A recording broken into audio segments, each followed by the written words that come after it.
Memang sejak 2 tahun yang lalu kami tim hukum sudah mengkaji dan sepakat untuk tidak menunjukkan ijazah aslinya.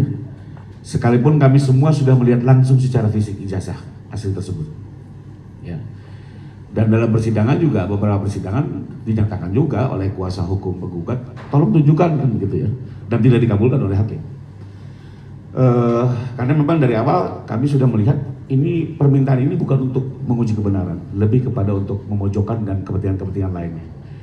Dan terbukti, ya, kajian kami terbukti pada saat kemarin dengan itikat baik pihak rektor dan dekan menunjukkan baru salinannya sebagai pihak yang berwenang, yang menerbitkan.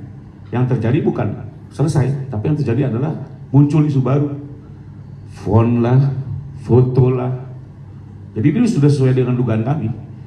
Sehingga kami melihat ini hanya sekedar jebakan BP. Tapi apapun itu kami menghormati, menghargai langkah yang dilakukan oleh pihak UGM sebagai lembaga penerbit. Ya, mungkin itikatnya baik agar isu ini selesai, gitu ya.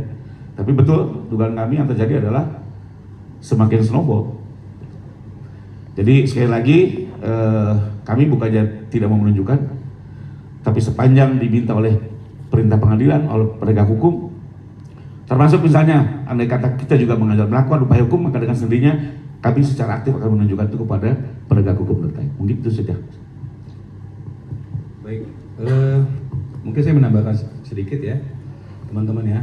Jadi karena sudah dilakukan verifikasi oleh para pihak yang berkompeten, yang berwenang, termasuk KPUD, KPU Pusat, kemudian Dekanat, Rektorat Universitas Gadjah Mada, dan juga pihak-pihak lain termasuk Bapak sendiri, maka bersama dengan ini kami terus akan mengkaji, akan mencadangkan, mempertimbangkan untuk mengambil langkah hukum bagi siapapun yang mencoba untuk membangun narasi-narasi, membangun hal-hal negatif pembunuhan karakter terhadap Bapak Jokowi.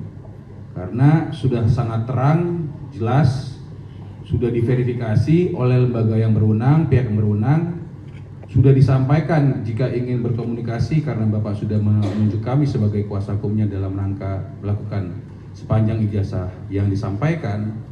Kemudian di laman UGM juga sudah bisa dilihat klarifikasinya, konvers juga sudah dilakukan oleh UGM, maka sebenarnya sudah tidak ada alasan lagi untuk membangun narasi. Jadi kepada siapapun, kita masyarakat yang ingin bertanya, berkomunikasi bisa menghubungi kami. Kemudian kepada siapapun, advokat bisa menghubungi kami. Kemudian kepada siapapun masyarakat, mohon untuk menghentikan membangun narasi-narasi yang negatif, yang menyesatkan, yang merugikan, karena kami sudah berdiskusi dan mencadangkan untuk mengambil langkah hukum. Dan kami ingatkan kepada siapapun untuk jangan sekali-sekali atau berhati-hati dalam menyampaikan informasinya, jangan menyebarkan fitnah atau kebohongan, karena akan ditindaklanjuti sesuai dengan hukum yang berlaku. Saya rasa itu yang ingin saya tekankan. Terima kasih.